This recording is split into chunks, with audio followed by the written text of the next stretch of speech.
నేనేంటో నా సినిమాలు చెప్తాయి. నేనేంటో మీ హృదయాలు చెప్తాయి. నేనేంటో నా అవార్డులు చెబుతాయి. నేనేంటో నా బిరుదులు చెబుతాయి.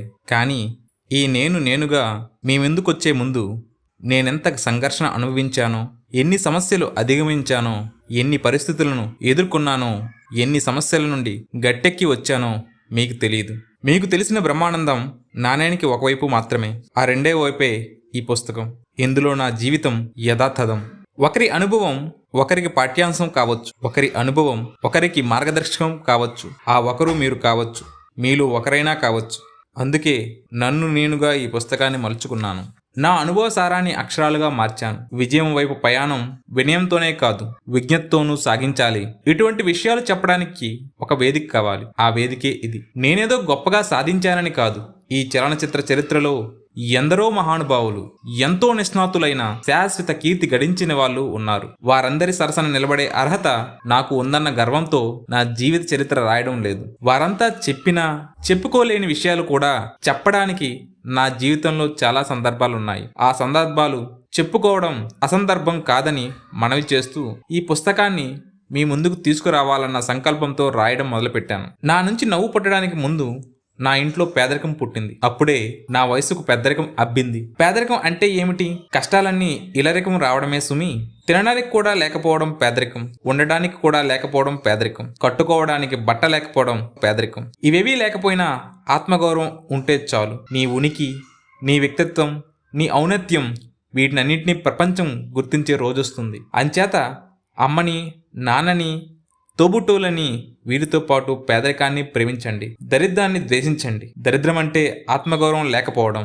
ఇదంతా చదివి నేను చిన్నప్పుడు పడిన కష్టాలన్నీ ఏకరువు పెట్టి మిమ్మల్ని నవ్వు మర్పించి ఏడుపులోకి నెట్టాలనే ఉద్దేశం మాత్రం కాదు. ఇది నా ఆత్మకథ కాదు, నా డైరీ. అన్నీ ఉండవు, అంతా ఉంటుంది. ఎంతో కొంత మీ మనసుని తట్టి పిలుస్తుంది. మీ మనసు తలుపు తెరిస్తే అంతా బ్రహ్మానందమే. నవ్వే జన సుఖినోభవంతు.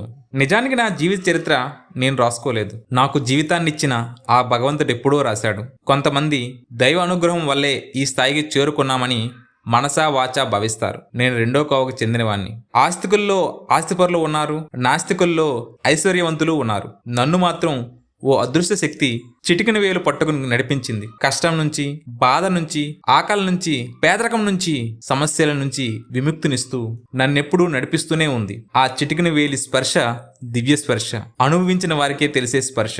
ఆ స్పర్శని ఆస్వాదిస్తూ, అవరోధాలని అధిగమిస్తూ, ఆటంకాలను ఎదుర్కొంటూ, ప్రతికూల పరిస్థితుల నుంచి బయటపడుతూ, ప్రతిబంధకాల నుంచి పాఠం నేర్చుకుంటూ నేను సాగించిన ప్రయాణంలో నా చిటికిన వేలు పట్టుకున్నది ఎవరో కాదు, నేను నమ్మిన దైవం. ఆ దైవ కృప వల్లే నేను జ్ఞానాన్ని సంపాదించుకున్నాను, ప్రతిభను సముపార్జించుకున్నాను, పేరు ప్రతిష్టలు పెంచుకున్నాను, ఆస్తిపాస్తులు కూడబెట్టుకున్నాను. ముఖ్యంగా సంపాదించుకున్నది ఏదీ పోగొట్టుకోలేదు. అలా ఏదీ పోగొట్టుకోకుండా ఒక మనిషి తనలో శక్తిని వెలికి తీసుకుని తన కోసం ఎలా వినియోగించుకోగలడే చెప్పే ప్రక్రియే ఈ పుస్తక పరమార్థం. అంతా దేవుడి దయ, అంతా ఆయనే, అన్నీ ఆయనే చేస్తున్నవే అనుకోవడం ఆస్తికత్వం. ఇదంతా నా కష్టార్జితం, నా స్వయం కృషి, నా ఆలోచనలు ప్రతిఫలం అనుకోవడం నాస్తికత్వం. ఈ రెండు భావాలు కాడికి కట్టిన రెండు ఎద్దుల్లాంటివి. నా పద్ధతి నాదే అని ఆస్తికత్వం అటు లాక్కెళ్ళినా, కాదు నా పద్ధతి నాదే అని నాస్తికత్వం ఇటు లాక్కెళ్ళినా సరైనటువంటి ఫలాలను మనం అందుకోలేకపోతాం. అటు చేస్తున్న పని శ్రద్ధగా, అంకిత భావంతో, నవ్యతతో చేయాలి. ఇటు స్వామి అనుగ్రహము తోడవ్వాలి. ఈ రెండూ కలిస్తేనే జీవితం అనే బండి సక్రమంగా సాగుతుందని నా విశ్వాసం.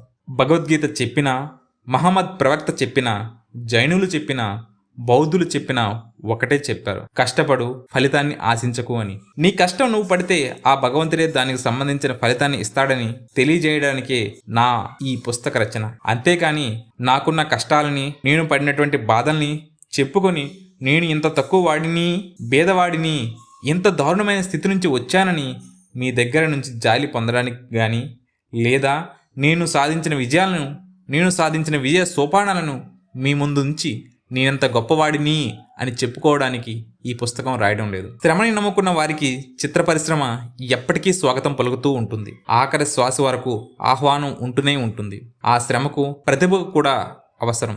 ఆ ప్రతిభకు సానపెట్టుకోవడం అవసరం. ఆ ప్రతి అవసరానికి దైవానుకూలత పరమ అవసరం. మన స్థానాన్ని ఎప్పటికప్పుడు మనం నిలబెట్టుకుంటూ ఉంటూనే అది మన స్థాయిని పెంచడానికి ఉపకరిస్తుంది. స్థాయి అనేది కోరుకుంటే రాదు, నేర్చుకుంటే వస్తుంది.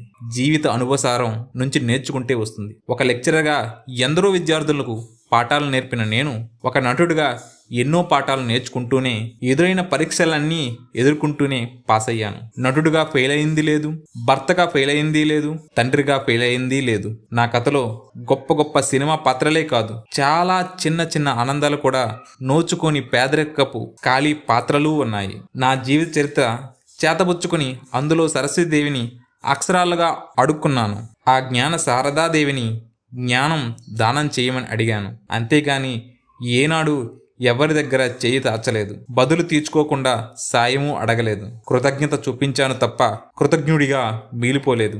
నా పేదరికాన్ని పరిచయం చేయడానికి నాకేమీ సిగ్గుగా అనిపించలేదు. ఆ స్థితిలో కూడా రేపటి మీద ఆశతో బ్రతికాను, అందుకు గర్వపడుతున్నాను. ఇది చాలు కదా ఒకరికి ఒక పాఠం నేర్చుకోవడానికి, ఒక్కరికైనా రేపటి మీద ఆశ పెంచడానికి. ఇందులో నేను నా గొప్పతనాన్ని రాసుకోలేదు. బ్రహ్మానందం ఎన్ని ఒడిదుడుకులు తట్టుకుని నిలబడ్డాడు అనేది మాత్రమే రాయగలిగాను అని భావిస్తున్నాను. ఈదురుగాలికి ఒరిగి, జడివానకు తడిసి, వరద ప్రవాహానికి మునిగి, చివరకు తుఫానుకు వెలిసిన తర్వాత వస్తే ఒక్క గడ్డిపరకం మాత్రమే స్థిరంగా ఉంటుంది. అటువంటి గడ్డిపరకను నేను. యోగుల హృదయాల్లో వెలిగించుకునే కాంతి మరకెక్కడా దొరకదు, అది మనలో మాత్రమే ఉంటుంది. హృదయాన్ని వెలిగించుకొని చూడండి, ఆ కాంతిలో మనకు మన భవిష్యత్తు దర్శనం అవుతుంది. ఇదంతా నా అనుభవం నుంచి, నేను అనుభవించిన ఆధ్యాత్మిక సౌరభం నుంచి పుట్టిన జ్ఞానం. నీ పుట్టుక కేవలం నీ కోసం కాదు, నిన్ను కన్నవాళ్ళ కోసం కూడా. నీ జీవితం కేవలం నీ ఒక్కడి సొంతమే కాదు, నిన్ను కట్టుకున్న ఆలిది కూడా.